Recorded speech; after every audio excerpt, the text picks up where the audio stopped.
think by the Lakers not extending LeBron, they really threw a wrench in his retirement plans, because I think prior to that, LeBron had plans for playing at least a few more years. He want everybody. He don't want to compete. He want to be the favorite all the time. It just pisses me off that a guy that great don't want to compete. What if everything you've been told about LeBron James and the Los Angeles Lakers is carefully staged? What if the media hype, coaching decisions, and constant title predictions are part of a system designed to protect one man's legacy at all costs? If you're tired of hearing the same story, you're not alone.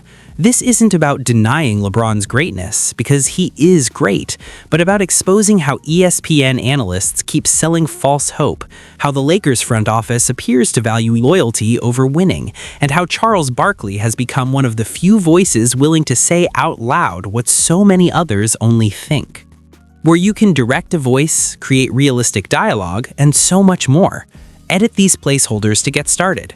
And like I said, man, I like LeBron James as a player. I like what he does off the court, but the antics that he does, man, like and then the way he's kind of manipulated, the league. Like he's a guy that says, I don't want to play with these people. I want to play with these people. So do what you got to do to get me these people. Okay. I want a dream team. I want my son to play, because like I said, you could have used that second round pick or maybe even traded someone to get someone that could have helped you this year. I'm not saying Bronny's not an NBA player, but he's not an NBA player right now. And you could have signed him as a free agent. But, LeBron's ego would have been bruised if his kid goes undrafted and then the Lakers sign him as. This isn't about hate. It's about the machine behind the myth, and it's time to expose it. Take the GOAT debate and the way it's framed on ESPN, starting with Kendrick Perkins. If you watch the network, you've heard him repeat the same argument over and over. The Lakers are real championship contenders not because of their record or their defense, but because LeBron is happy. Perkins' logic is simple. When LeBron James feels good about his coach, his teammates, and the direction of the franchise, he elevates everyone around him. And when LeBron lifts the team, championships are supposed to follow. To support that idea, Perkins points to LeBron's body language, his public comments, and his relationship with JJ Redick as signs that something special is brewing. That first half, LeBron James becoming the first player ever to score 40,000 points. I want to hear your thoughts on that, Stephen A., but also I know you have your eye on something else as well. You just ignored the first part of it, so I'm going to start it up. Get ready to start scoping the statue for LeBron outside of Crypto.com arena. That's what, okay? 40,000 points done in the Lakers uniform, passing Kareem when he passed him up in the Lakers uniform, winning an NBA championship in the Lakers uniform, winning a finals MVP in a Lakers uniform. What else can I say about the man? The GOAT. So why does Kendrick Perkins believe LeBron is happy?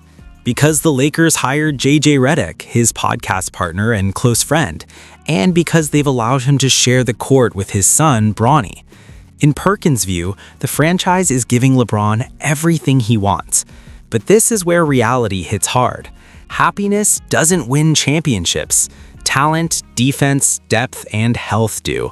And right now, the Lakers are sitting in the middle of the Western Conference, not on top of it. News is that now the Lakers are interviewing JJ Redick, who used to play basketball and also does a podcast recently with LeBron. The Lakers' defense is shaky from night to night, and their depth drops off quickly after LeBron James and Anthony Davis. That's just reality. On top of that, they're stuck in a loaded Western Conference with teams like the Nuggets, Thunder, Timberwolves, and a Maverick squad catching fire at the right time. Kendrick Perkins isn't selling facts, he's selling a feeling. He's wrapping nostalgia and star power and calling it analysis. Think about it honestly. When has the star is happy ever been a real championship metric? The 2004 Lakers had Shaq and Kobe, and happiness didn't save them. They lost because the Pistons played better defense and had real chemistry. The gap between Perkins' hype and reality is massive. He's telling fans the Lakers can win it all because LeBron smiles at press conferences. Do you view LeBron as the greatest scorer ever? No, I do not.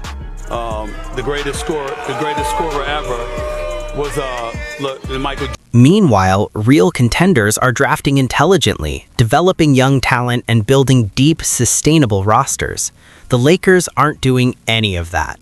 Instead, they're running it back with an aging superstar and hoping good vibes magically turn into championship rings. That isn't analysis, it's fan service, and ESPN knows it. Where you can direct a voice, create realistic dialogue, and so much more. Edit these placeholders to get started.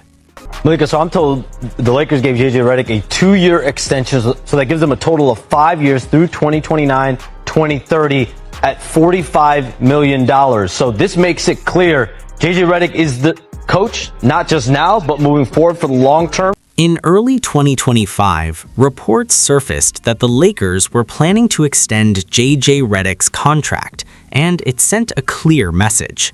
A first-year head coach with zero prior coaching experience wasn't being rewarded for results, but for his connection to LeBron James.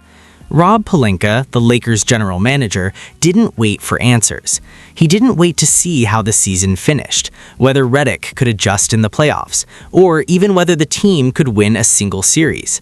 Instead, he rushed to lock him in long-term, signaling that Redick's seat was safe because LeBron wanted him there. In what real-world job does someone get a contract extension in their first year with no results to show? Imagine a CEO hiring a close friend to run a division and then handing him a multi-year deal before a single profitable quarter. Shareholders would revolt, boards would intervene, and heads would roll. But in LeBron's Lakers, the usual rules don't apply. Redick got the job because he co-hosts a podcast with LeBron, and he's getting extended because he keeps LeBron comfortable.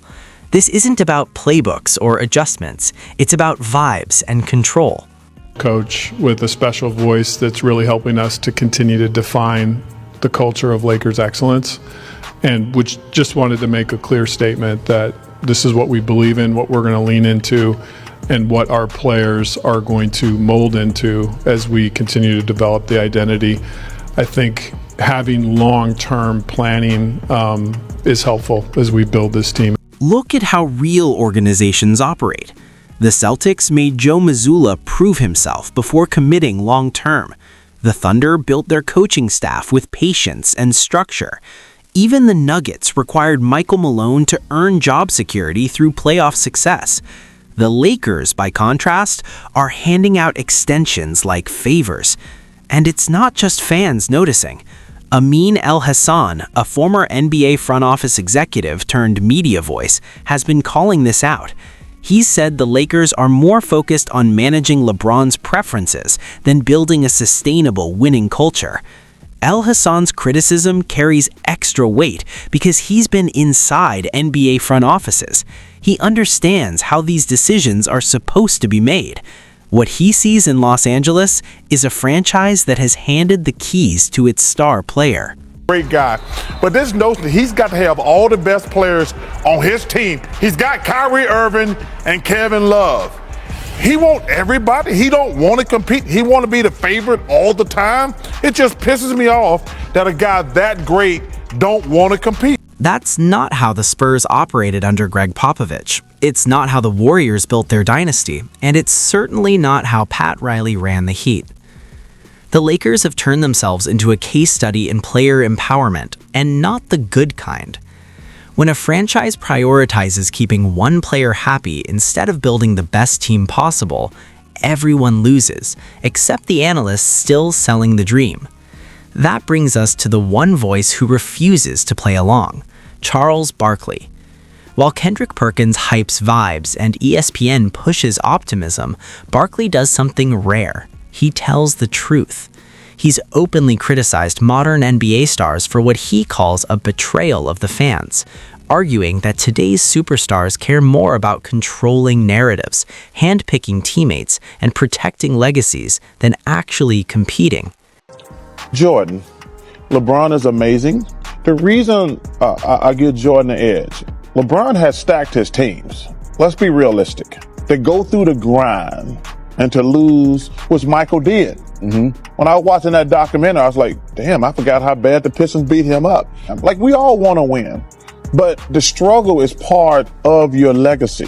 When the Pistons beat the hell out of him for 3 or 4 straight years, and he's like, no, I'm going to keep getting better. I'm going to keep getting better. That's the difference. Charles Barkley has pointed directly at what he sees as the league's biggest enabler, the commissioner. According to Barkley, player empowerment has gone too far, allowing stars to dictate trades, influence coaching hires, shape rosters, and then walk away when things get tough, all while the league looks the other way because stars drive ratings and revenue. LeBron James, and Barkley's view, is the clearest example. 4 teams, multiple hand-picked coaches, rosters built around his preferences, and when things fail, the blame always shifts to the coach, the roster, or the front office, never him. Where Barkley's criticism gets sharper is in the mentality gap. He has repeatedly compared LeBron to Kobe Bryant and Michael Jordan, not in terms of skill, but mindset. Kobe demanded excellence without needing friendship. Jordan pushed teammates to the brink to prepare them for championship pressure, and both stayed with their franchises through ugly years to build dynasties through continuity. LeBron, by contrast, has moved teams when conditions weren't perfect, leaning toward comfort and relationships rather than enduring the long, painful grind of building something sustainable.